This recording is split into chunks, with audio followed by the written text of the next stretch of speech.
Sobrang saya ko nga ngayong araw mga ka-Darcy dahil nagkaroon ako ng pagkakataon para makapag-voice over. Halos isang buwan na nga rin akong walang vlog mga ka-Darcy dahil nga sobrang busy ng buhay ko. Kaya ngayon magbabalik loob na tayo sa pag-vlog. Sobrang ganda nga ng bungad ng aking araw mga ka-Darcy dahil to magkakaroon na naman ako ng apo. Ayan, buntis na naman ang aking pusa. Kung gusto nyo mag-alaga ng pusa guys, mag-PM lang kayo sa akin, bibigyan ko kayo. Sobrang dami na naming pusa eh. Tulog pa nga ang kapatid ko dito mga ka-Darcy pero tignan yung mga pusa, ang dami. Ayan, sumasabay silang matulog sa amo nila. Parang ang mas puyat pa sila sa amin, no? Kahit medyo maingay ako nagvo-vlog, hindi sila nagigising. At dahil nga Sabado ngayong araw mga ka-Darcy, pupunta na ako sa aming covered court para magwawalis na naman. Sobrang ganda nga ng araw ngayon mga ka-Darcy, yan, sarap maglaba. Hindi ko na nga dinamihan ang clip ko dito sa pagwawalis mga ka-Darcy kasi gusto ko madali kami matapos dito. Alam nyo naman kung gaano kalawak ites. Wala ba kayo napapansin sa katawan ko guys? Diba pumapayat na ako? Charot! Nag-self-compliment. Nang matapos na nga kami magwalis mga ka-Darcy, ito ay uwi na ang cute. Sobrang lala na nga ng init ng panahon ngayon mga ka-Darcy kaya bumili na ako ng halo-halo para maibsan yung init ng ulo ko. Charot. Grabe guys talaga, habang tumatagal mas gumagrabe talaga yung init ng panahon. Parang di na talaga siya normal. Pagkatapos ko nga kumain ng halo-halo mga ka-Darcy, nagkape naman ako. Oh, walang kokontra ha. Dito ka lang sa Pilipinas makakakita na sobrang init ng panahon, sobrang tagaktak ng pawis, tapos magkakape pa. Syempre isa na ako doon. Sabi nga nila, coffee is life. Pagkatapos ko nga magkape mga ka-Darcy, tinitigan ko itong mga pusa ko. Ayan, tulog pa rin kahit sobrang init na ng panahon. Buti pa yung mga pusa nakakatulog sa sobrang init ng panahon, ako hindi. Pagkatapos ko nga silang tinitigan mga ka-Darcy, nagluto na rin ako ng uulamin para sa aming tanghalian. Meatloaf nga ang uulamin namin ngayon mga ka-Darcy. Ayan, ako na magluluto. Kasi may nagawa na yung mga kapatid ko, ako na lang wala, kaya ako na lang inasign sa pagluluto. Syempre, magaling ako dyan. Pero ang alam ko lang naman lutuin mga ka-Darcy, yung mga common na niluluto talaga. Like mga prito, adobo, paksiw, sinigang, yung mga yun. Pagkatapos ko nga hiniwa yung meatloaf mga ka-Darcy, ito, pinainit ko na yung kalang. Habang ang hinihintay ko na uminit yung kawali mga ka-Darcy, tignan nyo ang aking gagawin.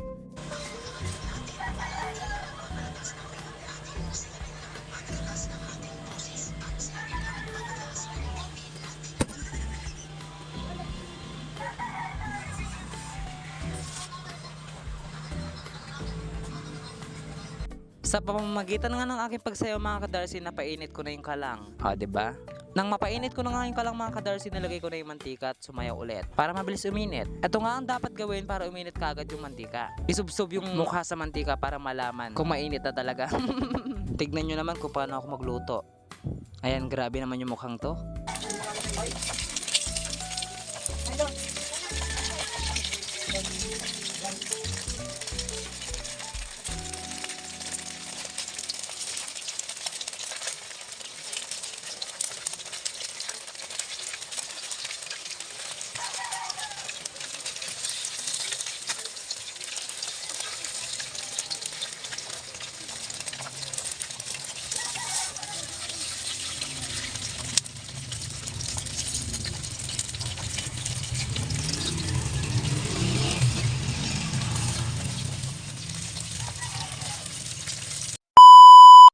Habang hinihintay ko nga na maluto tong meatloaf mga ka-Darcy, hiniwa ko na rin tong saging, pandagdag ulam na rin. Habang nga nagluluto ako at nagbabalat ng saging mga ka-Darcy, nakaramdam ako ng gutom, kaya naman, syempre kukuha ng konti doon sa pinagbalatan. Nagkamali kasi ako ng hati.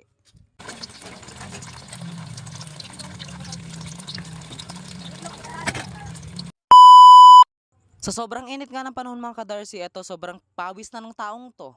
Pagkatapos ko nakaluto mga ka-Darcy, ito, kumuha na rin ako ng tubig na may yelo. Saktong-sakto sa mainit na panahon. Tapos ito ang ating ulam. Kain po. Kahit nakatutok na sa akin yung electric fan, sobrang pawis pa rin ng taong to. Marami pa rin talaga nagtataka sa akin mga ka-Darcy, bakit daw hindi pa raw ako sumasahod sa Facebook kahit na 22,000 na yung followers ko. Marami nga silang kilalang vlogger daw pero 10,000 lang followers pero nagsasahod na. Ang sagot ko naman guys, hindi ko rin talaga alam. Siguro isa din sa mga dahilan kaya hindi pa ako sumasahod sa Facebook kasi hindi ako consistent mag-post. Minsan once a week lang, kagaya ngayon, halos 1 month akong walang vlog. Kung nakaabot ka nga sa part ng video ito, huwag mo kalimutang i-follow at i-like at i-share tong aking video. Thank you!